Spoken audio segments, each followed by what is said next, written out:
नमस्कार दर्शकवृन्द, हाम्रो नियमित प्रस्तुति इस्यु अफ द डेमा स्वागत छ। म नवराज चालिसे। 2078 साल नेपालको अर्थतन्त्रको लागि त्यति सुखद रहेन। आर्थिक परिसूचाङ्कहरू कमजोर रहे। मुलुक आर्थिक रूपमा सङ्कटतर्फ उन्मुख भयो र आर्थिक सङ्कटको डिलमा पुगेको छ नेपालको अवस्था। यति बेला राजनीतिक स्थिरता पनि खासै देख्न सकिएको छैन। त्यसो त विदेशमा रहेका नेपाली दाजुभाइ दिदीबहिनीहरूले पठाएको रेमिटेन्सले मात्र मुलुक चल्ने हो र आज मुलुकको लागि आयात गर्न सक्ने अवस्था मुलुकको छैन। आज दैनिक अत्यावश्यक वस्तु सेवाको आपूर्ति कमजोर बन्दै गएको छ। ब्याङ्क वित्तीय संस्थाहरूको लगानी खुम्चिँदै गएको छ। आज तरलताको सङ्कटले वित्तीय क्षेत्रमा ठुलो समस्या बनेको छ र आज रोजगारी लगानीको समस्याले मुलुकको आर्थिक क्षेत्र कमजोर बनिरहेको छ र कच्चा पदार्थ, सामान्य रूपमा कच्चा पदार्थ, औषधि र अत्यावश्यक वस्तुको समेत आयात गर्न नसक्ने अवस्थामा त हामी पुग्दै छैनौँ भनेर अर्थविदहरूले चिन्ता गरेको अवस्था छ। 78 सालबाट जे जस्तो आर्थिक क्षेत्रमा देखिएको सङ्कटबाट हामीले कसरी पाठ सिकेर अगाडि बढ्ने भन्ने एउटा पक्ष छ भने आगामी दिनमा पनि मुलुकको अर्थतन्त्र थप सङ्कटमा पर्न सक्ने पनि चिन्ता र चासो गरिएको छ र भर्खरै मात्र नि सरकारको निशानामा केन्द्रीय ब्याङ्कका गभर्नर परेका छन्। महाप्रसाद अधिकारीलाई सरकारले निलम्बन गरेको छ। अर्थमन्त्री जनार्दन शर्मा र केन्द्रीय ब्याङ्कका चाहिँ गभर्नर बीचको द्वन्द्व सडकमा पोखिएको छ। यो घटनाले मुलुकको वित्तीय क्षेत्रमा अन्यल बढाएको छ र वित्तीय क्षेत्र अभिभावक विहीन बनेको कुराहरू उठिरहेको छ। किन त मुलुक आज सङ्कटतर्फ अगाडि बढेको छ? कतै नेपालको अर्थतन्त्र श्रीलङ्का जस्तो हुने त होइन भन्ने पनि चिन्ता चासो आज नेपालको हरेक क्षेत्रमा बढ्न थालेको छ। आम नागरिकको प्रश्न यही छ कि अर्थतन्त्र के भइरहेको छ, किन सङ्कटमा गइरहेको छ भन्ने विषयमै आज हामी कुराकानी गर्नेछौँ। आज हामीसँग यस विषयमा अर्थविद तथा नेपाल राष्ट्र ब्याङ्कका पूर्व कार्यकारी निर्देशक नरबहादुर थापासँग आज मुलुकको आर्थिक क्षेत्रको विश्लेषण गर्नेछौँ। दर्शकवृन्द, यहाँलाई स्वागत छ। धन्यवाद, नमस्कार। यहाँलाई सबभन्दा अगाडि नयाँ वर्षको शुभकामना पनि। मेरो पनि शुभकामना यहाँ सबैलाई, श्रोता समेतलाई। हामी नयाँ वर्षको पहिलो दिनको शुभकामना आदान प्रदान गर्दै गर्दा पनि पुरानो वर्ष, गएको वर्षले जे जस्तो आर्थिक सङ्कट भोग्यो, यो आर्थिक सङ्कट झन् गहिरिँदै जाने पो हो कि भन्ने चिन्ता त यहाँ लागेको होला होइन? आज यो विषयमा चिन्ता पनि बढिरहेको छ। कसरी हेर्नुहुन्छ? अघिल्लो वर्ष, आर्थिक वर्ष सकिन, 3 महिना अझै बाँकी छ। अघिल्लो वर्ष चाहिँ को स्थिति हेर्दा मिश्रित देखिन्छ। चैत वैशाखमा अलिकति पोहोरको चैत वैशाखमा कोरोनाले आक्रान्त पारेको थियो नेपाली अर्थतन्त्रलाई, जनजीवनलाई र जेठपछि कर्मिक सुधार, कोभिडमा सुधार आइसकेपछि आर्थिक गतिविधि, खास गरी निजी क्षेत्रको आर्थिक गतिविधिले गति लिएको अवस्था र त्यो क्रममा नेपालले विदेशी विनिमय सञ्चित अलिकति गुमाउनु परेको र त्यही क्रममा शोधनान्तर घाटाको स्थिति, नेपालले बेहोरी रहनु परेको अवस्थाको यो मिश्रित प्रकृतिको स्थिति विगत 1 वर्षको नेपालको रह्यो। तर यति बेला एउटा सबै क्षेत्रमा, आर्थिक क्षेत्र विशेष गरेर सङ्कट आउँदैछ। हामी कतै एकदम अप्ठ्यारो मोडमा पुग्न सक्छौँ, आर्थिक सङ्कटको डिलमा छौँ होइन, समस्यामा छौँ भन्ने कुरा बढिरहेको देखिन्छ। यो वास्तवमा यहाँहरू जस्तो अर्थशास्त्रीहरूले हिजो नेपाल राष्ट्र ब्याङ्क लामो समय काम गर्नुभयो, त्यहाँको पनि तपाईँसँग अनुभव छ। ब्याङ्क वित्तीय क्षेत्रमा लगानी गर्ने रकम छैन, सापट्टि पाइँदैन, ब्याङ्कबाट कर्जा पाइँदैन भन्ने एउटा पक्ष छ भने अर्कोतिर अहिलेको समस्या आम नागरिकले बुझ्ने गरी भनिदिनुहोस् के भएको हो? अहिलेको समस्या भनेको नागरिकको समस्या पनि छ, समष्टिगत आर्थिक व्यवस्थापनको समस्या पनि छ। नागरिकको समस्या के छ भने रोजगारीका अवसरहरू पूर्णतया पूर्वत पोजिसनमा पुग्न सकेको चाहिँ छैन। एउटा यो समस्या। आर्थिक गतिविधि बढ्दै जाँदा नेपालीहरूले काम पाउने, उत्पादन बढ्दा सस्तो हुने कुराहरू हुन्छ, त्यसले अपेक्षित गति लिन सकिरहेछन्। यद्यपि पोहोरको भन्दा राम्रो स्थिति छ। अर्कोतर्फ संसारभरि अहिले मूल्य दबावमा आएको, मूल्य स्थिति, मुद्रास्फीतिमा चाप परेको अवस्था चाहिँ छ। अब यसका दुईटा कारणहरू छन्। एउटा रसिया र युक्रेन बीचको युद्ध र अर्को कृषिजन्य वस्तुको उपज। रसिया र युक्रेनको लडाइँका अतिरिक्त ग्लोबल्ली अब यो पानी कतै नपरेको अतिवृष्टि भएको कारणले कृषि उपज राम्रो रहन सकिराखेको छैन। यही कारणले जियोपोलिटिकल सिचुएसन र यो जलवायु परिवर्तनको प्रभाव स्वरूप खाद्य र इन्धनको मूल्य वृद्धि तीव्र छ। त्यसको मारमा नेपाली जनता परिराखेको र नेपालका संस्थानहरू खास गरी नेपाल आयल निगम ठुलो घाटामा रहेको अवस्था पनि छ। र हुँदाहुँदा नेपाल विद्युत प्राधिकरण जुन चाहिँ हामी वर्षको लामो समयसम्म धेरै महिनामा भारतबाट 500 देखि 800 मेगावाट्स बिजुली आयात गर्छौँ, त्यो अत्यन्त महँगो 38 रुपियाँ जति परेको पर युनिट परेको अवस्थामा हाम्रा ऊर्जासित सम्बन्धित सार्वजनिक निकायहरू, सरकारी संस्थानहरूले ठुलो घाटा बिउरिरहनु परेको अवस्था चाहिँ छ। त्यसैले यी चिन्ताका विषय यी आयल निगम र नेपाल विद्युत प्राधिकरणको यो घाटा सञ्चित घाटाको पनि हो र सर्वसाधारणले महँगीको स्थिति बिहोर्नु परेको यो चिन्ताको विषय छ।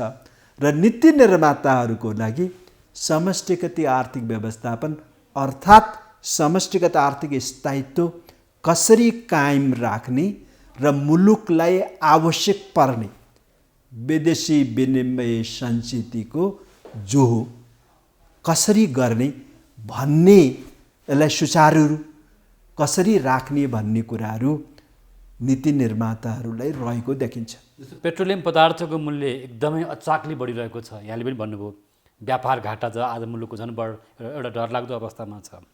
र रुस र युक्रेनको प्रभाव बाछिटाहरू पनि हाम्रो अर्थतन्त्रमा कतिको पर्न सक्छ र प्रत्यक्ष रूपमा नागरिकको दैनिक जीवन चाहिँ महँगीको मारमा परिरहेको छ नि त, होइन? त्यो अब हामी कस्तो खालको आकलन गर्न सक्छौँ कि आगामी दिन झन् हाम्रो जीवन कष्टप्रद हुन सक्छ यी अवस्थाले गर्दा भने के लाग्छ? अब यसमा दुईटा कुरामा निर्भर गर्छ। एउटा चाहिँ रसिया र युक्रेन बीचको युद्ध कति लम्बिन्छ। छोटो अवधिमा आगामी छिटो समाधान हुँदा अन्तर्राष्ट्रिय स्तरमा, होइन, अन्तर्राष्ट्रिय वस्तुको मूल्यमा सुधार आउन सक्छ र तेलको मूल्य अत्यधिक भएको थियो, अलिकति सुधार आएको, अझ फेरि माथि जान थालेको स्थिति फेरि देखा परेको छ। त्यसैले विश्वको यो पोलिटिक्स, विश्वको यो युक्रेन र रसिया बीचले विश्वलाई जुन विभाजित गरिराखेको छ त्यसमा कति छिटो सुधार आउँछ भन्ने एउटा। नेपाललाई कहाँनिर अप्ठ्यारो पर्छ अबको दिनमा चाहिँ? अब के भने हामीले 360 अरब कृषि उपजको आयात गर्छौँ वार्षिक, 360 अरब। तेलजन्य दलहनजन्य लगायत फलफुल, इभन तपाईँको खाद्यान्न, इभन तपाईँको तरकारी समेत गरेर 360 अरबको हामीले कृषिसित सम्बन्धित वस्तुको आयात गर्छौँ। र यो आयात मार्फत यदि यी वस्तुहरूको, कृषिजन्य वस्तुको मूल्य वृद्धि हुँदा साथमा संसारको मूल्य वृद्धि नेपालीको भान्सा घरसम्म, भान्सा कोठासम्म आइपुग्छ। म्हणजे महँगी अझ बढ्न सक्छ। महँगी चाहिँ बढ्न सक्छ, दोहोरो अङ्कको मूल्य वृद्धि हुन सक्छ। अहिले 7% को मूल्य वृद्धि नेपालमा भइसक्यो। जस्तो यति बेला सार्वजनिक यातायातको भाडा दरदेखि लिएर, होइन, सेवा वस्तु, खाद्य सामग्री, तेल, यहाँले पनि भन्नु तेलजन्य वस्तुहरू, होइन, यहाँ गेडागुडी, दलहन, होइन, खाद्य सामग्रीको, तरकारीजन्य वस्तुको मूल्य बढिरहेको छ, होइन त? यसको लागि सरकारको भूमिका चाहिँ के हुन्छ अथवा केन्द्रीय ब्याङ्कको भूमिका के हुन्छ? अब सरकार र केन्द्रीय ब्याङ्कको भूमिका अलिकति फरक ढङ्गको पनि हुनसक्छ।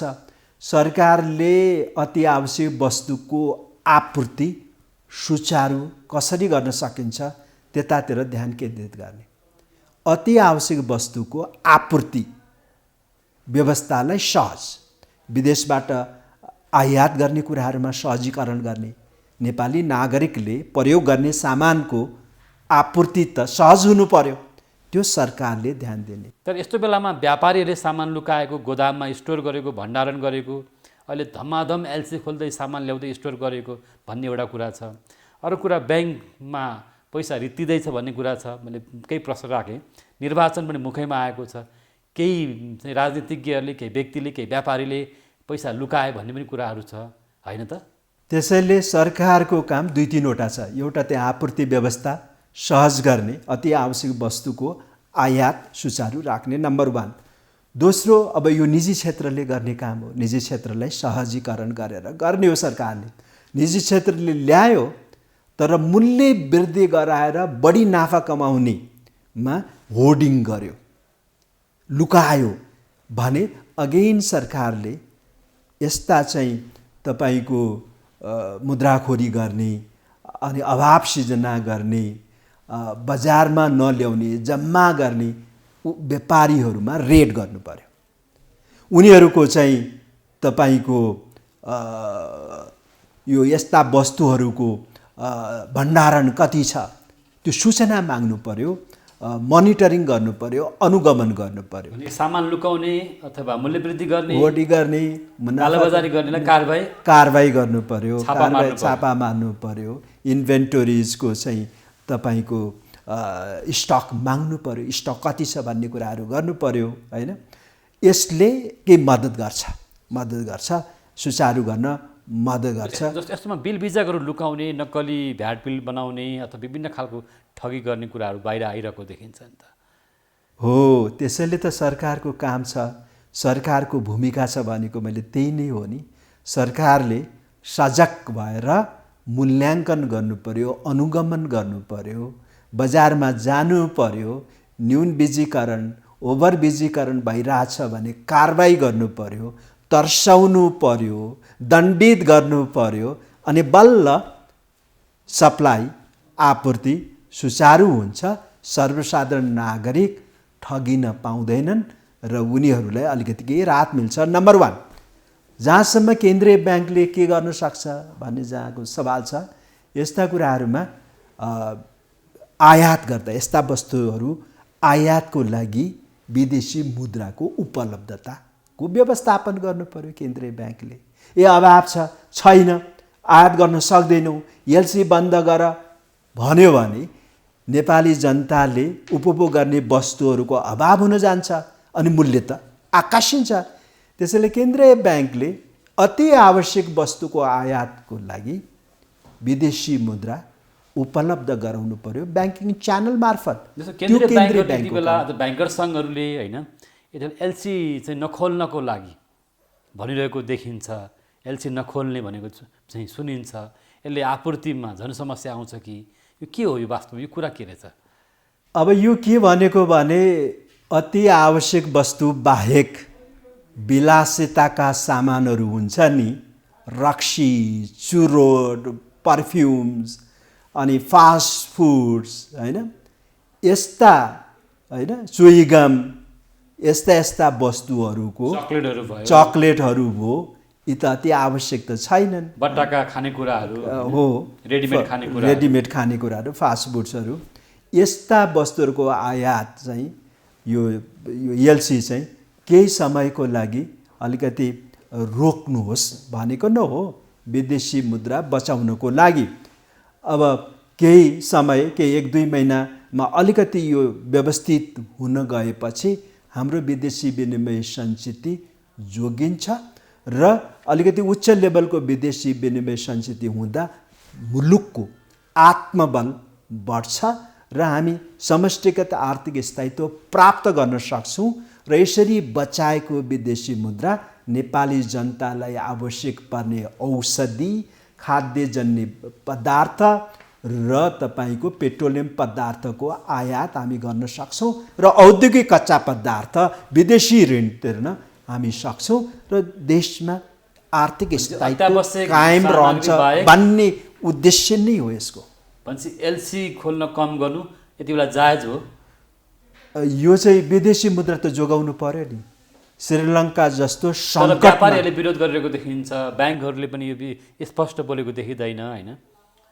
सार्वजनिक नीति देशको हितको लागि प्रयोग गरिन्छ, कुनै व्यक्ति कुनै समूहको लागि प्रयोग गरिँदैन। श्रीलङ्का जस्तो देश बनाउनको लागि राष्ट्रको विदेशी विनिमय सञ्चित प्रयोग हुन दिनु हुँदैन। त्यसैले निजी क्षेत्र पनि जिम्मेदार भइसकेको छ। निजी क्षेत्रका साता सङ्गठनको नेतृत्व अत्यन्त राम्रो सुसूचित सरकारलाई सहयोग गर्ने खालको आएको हुनाले निजी क्षेत्रको पनि सहयोग हुन्छ यो कार्यको लागि। यो उनीहरूकै लागि पनि हो, देशकै लागि हो। त्यसैले निजी क्षेत्रले विरोध गर्छ जस्तो मलाई लाग्दैन। के यसको मतलब हामी यति बेला श्रीलङ्का जस्तै अवस्था पुगेको औषधि होइन, पेट्रोलियम पदार्थ, कागज समेत त्यहाँ खरिद गर्न नसक्ने अवस्था रह्यो नि होइन? हाम्रो अवस्था पनि त्यही हुन लाग्यो। श्रीलङ्काको अवस्थाले हामीलाई झस्काएको हो। तर हामीले सावधानी नहुने हो भने अवस्था त्यही हुन्छ। विदेशी विनिमय सञ्चिति भनेको स्टक हो, सञ्चिति हो, र यो सञ्चितिलाई बारम्बार पूर्ति गरेन भने खिँदै रित्तिँदै जाने हुन्छ।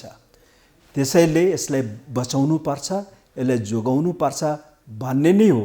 र श्रीलङ्काको स्थिति र नेपालको स्थितिमा आकाश पातालको फरक छ। श्रीलङ्का र नेपालको स्थिति फरक हो, अत्यन्त फरक छ। तर अहिले यति बेला आम नागरिकहरू होइन, सर्वसाधारणहरू अतालिएको अवस्था देखिएको छ नि त।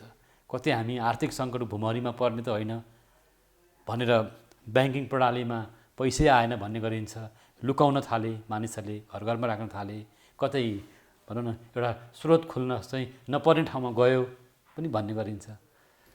अब भन्नलाई विभिन्न किसिमको आशंका गर्नु राम्रो हो। सुधारको लागि, व्यवस्थाको लागि, विदेशी मुद्रा जोगाउनको लागि यस प्रकारको चिन्ता गर्नु, आशंका व्यक्त गर्नु अत्यन्त राम्रो कुरो हो। सबै सजग हुनु हो नि।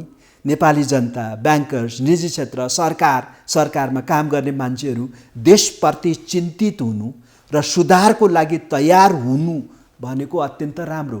चिन्तित हुनु तर सुधारको लागि तयार नहुनु अलि नराम्रो कुरो भयो। तर यो अवस्थामा अर्थमन्त्रीले पटक पटक चाहिँ सार्वजनिक रूपमा भनेको देखिन्छ, चिन्ता गर्नुपर्ने अवस्था छैन भनेको देखिन्छ।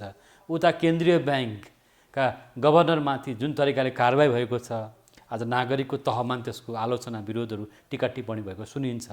तपाईँ त लामो समय राष्ट्र ब्याङ्कमा बस्नुभयो, यो घटनालाई चाहिँ कसरी हेर्नुहुन्छ? अब हेर्नुहोस्, 2058 सालमा नेपाल राष्ट्र ब्याङ्क 2058 आयो। केन्द्रीय ब्याङ्क स्वायत्त हुनुपर्छ, यसलाई स्वायत्तता प्रदान गर्नुपर्छ, यसलाई बलियो बनाउनुपर्छ, यसलाई प्रोफेसनल अर्गनाइजेसन बनाउनुपर्छ भन्ने उद्देश्यका साथ 2058 सालमा नेपाल राष्ट्र ब्याङ्कलाई स्वायत्तता प्रदान गरिएको हो ऐन मार्फत। र 2058 सालदेखि यता 20 वर्ष यता अब नेपाल राष्ट्र ब्याङ्क एज अ रेगुलेटर, एउटा नियमनकारी निकायको बलियो निकायको रूपमा उदाएको अवस्था छ। अन्य निकायभन्दा, सरकारी निकायभन्दा राष्ट्र ब्याङ्क बलियो निकायको रूपमा उदाएको चाहिँ छ। र यो राम्रो कुरो हो। कमसेकम एउटा सरकारी निकाय, यो पनि सरकारकै हो, बलियो भएर आउनु, प्रोफेसनल्ली रन हुनु त अत्यन्त राम्रो कुरो हो। तर अब भनौँ न सरकार आज केन्द्रीय ब्याङ्क घाइते हुने गरी लडाएको देखिन्छ। म यो विषयमा नै सरसँग आउँछु। दर्शकवृन्द, हामी हाम्रो नियमित प्रस्तुति इस्यु अफ द डेमा छौँ। मुलुकको अर्थतन्त्र किन सङ्कटतर्फ धकिलिएको छ, अब आर्थिक क्षेत्रमा देखिएको सङ्कटको कारण के हुन् त, सरकार, केन्द्रीय ब्याङ्क कति गम्भीर छ भन्ने विषयमा हामी कुराकानी गरिरहेका छौँ। हामीसँग अर्थविद हुनुहुन्छ नरबहादुर थापा, उहाँ लामो समय नेपाल राष्ट्रमा काम गर्नु भएको हो।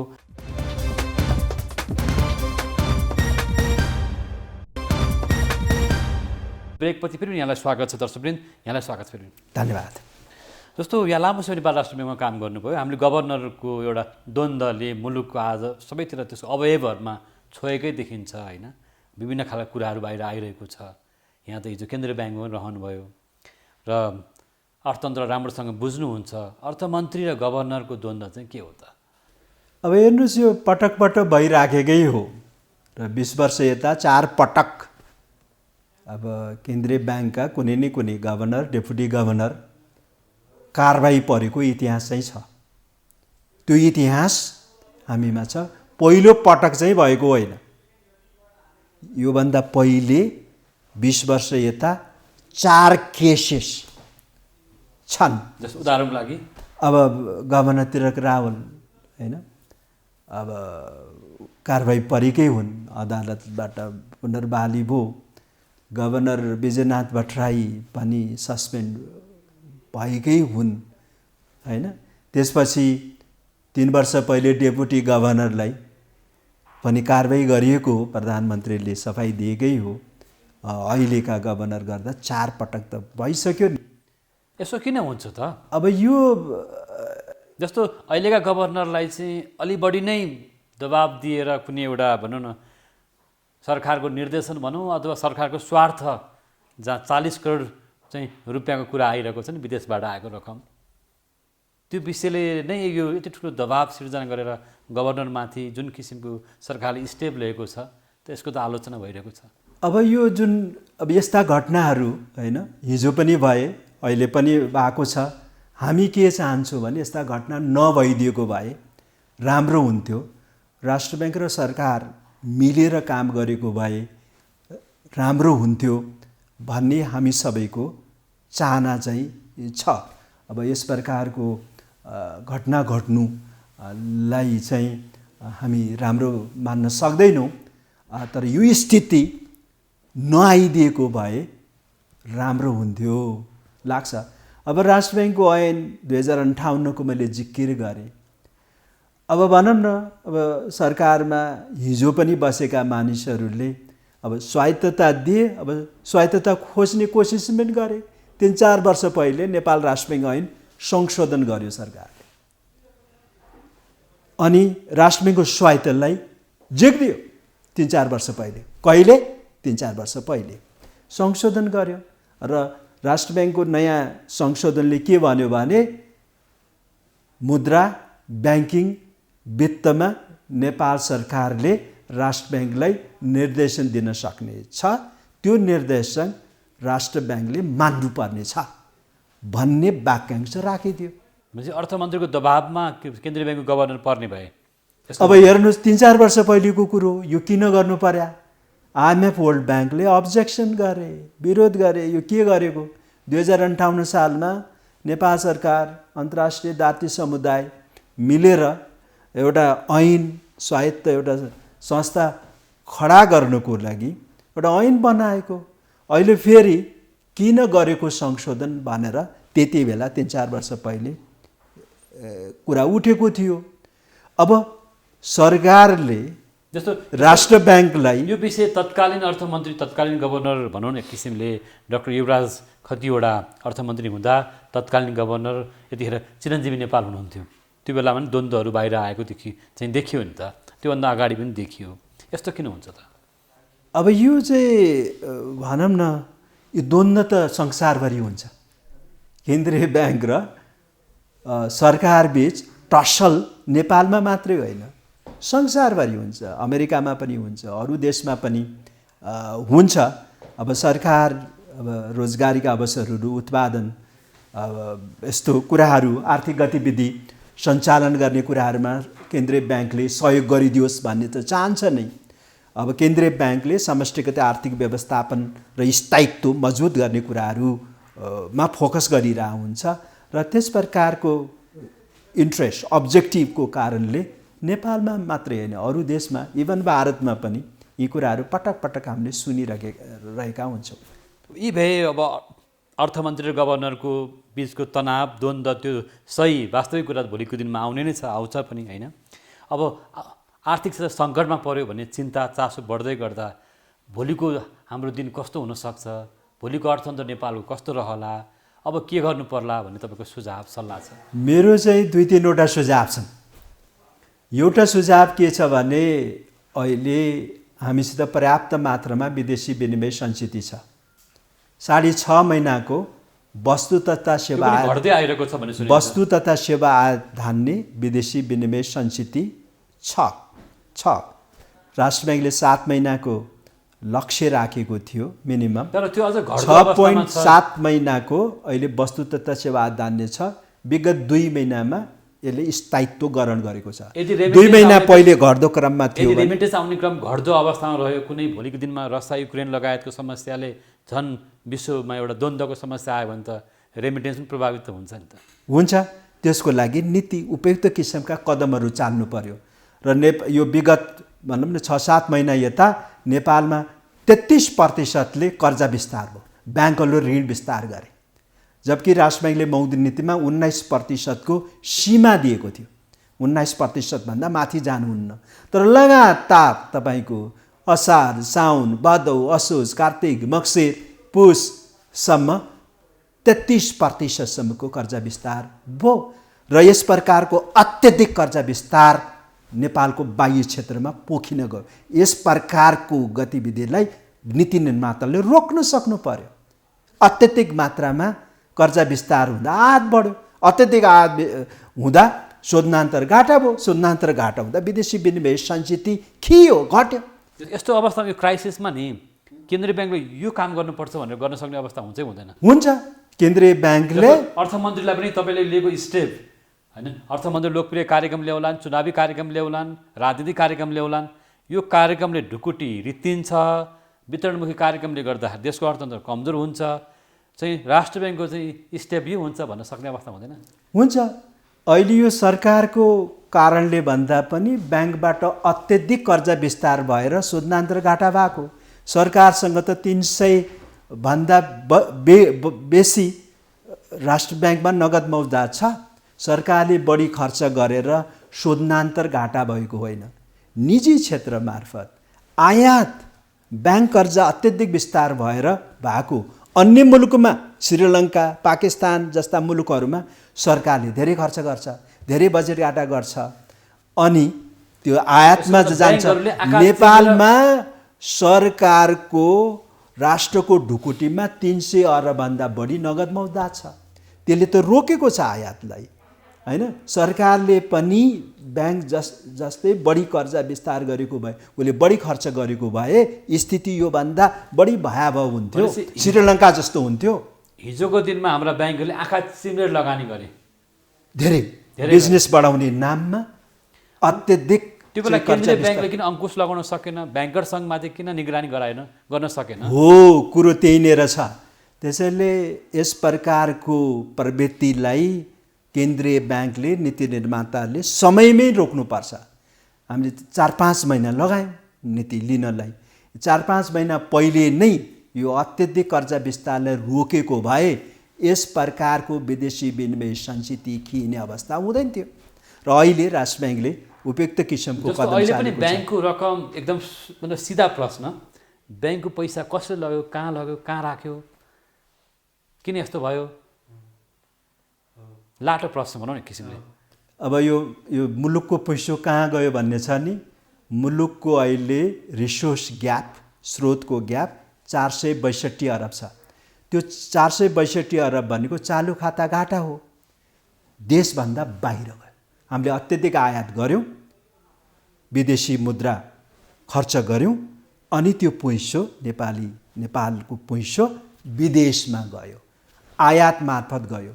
चालु खाता घाटा भनेको रिसोर्स ग्याप हो, स्रोत देशभन्दा बाहिर गयो। नचाहिने किसिमको आयात, गाडी आयात, पर्फ्युम आयात, रक्सी आयात, अत्यधिक मात्रामा हामीले आवश्यक नपर्ने वस्तुहरूको अत्यधिक ब्याङ्कको बिजनेस बढाउनु पर्छ भन्ने नाममा 33%ले, अर्थतन्त्र 12-13%ले पनि विस्तार हुँदैन। अनि ब्याङ्किङ सेक्टर अर्थतन्त्रले धान्ने सक्ने भन्दा बढीमा विस्तार भएको परिणामस्वरूप अहिले मुलुकको बाह्य क्षेत्रमा अलिकति चाप परेको हो। ब्याङ्किङ क्षेत्र आजको अवस्था आउनुमा जिम्मेवार छ। हाम्रो नियन्त्रण भनेको ब्याङ्किङ क्षेत्र हो नि। अब हामीले रेमिट्यान्समा के गर्न सक्छौँ, वैदेशिक सहयोगमा के गर्न सक्छौँ होइन। पर्यटन आउनु राम्रो हो, तर आएन भने के गर्न सक्छौँ? हामीले विदेशी विनिमय जोगाउने भनेकै नै ब्याङ्कहरूको कर्जा विस्तारलाई व्यवस्थित गर्ने हो। अल्पकालमा, तत्कालको लागि, अब मध्यकाल, दीर्घकालको लागि वैदेशिक सहयोग होइन हामी परिचालन गर्न सक्छौँ। वैदेशिक लगानी बढाउन सक्छौँ। त्यो मार्फत विदेशी विनिमय सञ्चितको भण्डार बढाउन सक्छौँ। यहाँले जुन भन्नुभयो हामी महँगीको चपेटामा छौँ, अझ महँगी बढ्न सक्छ होइन, अझ हामी समस्यामा जान सक्छौँ भन्दै गर्दा 1, 2, 3 संक्षेपमा अन्तिममा राज्यले, सरकारले, केन्द्रीय ब्याङ्कले र ब्याङ्कर्सहरूले के गर्नुपर्छ?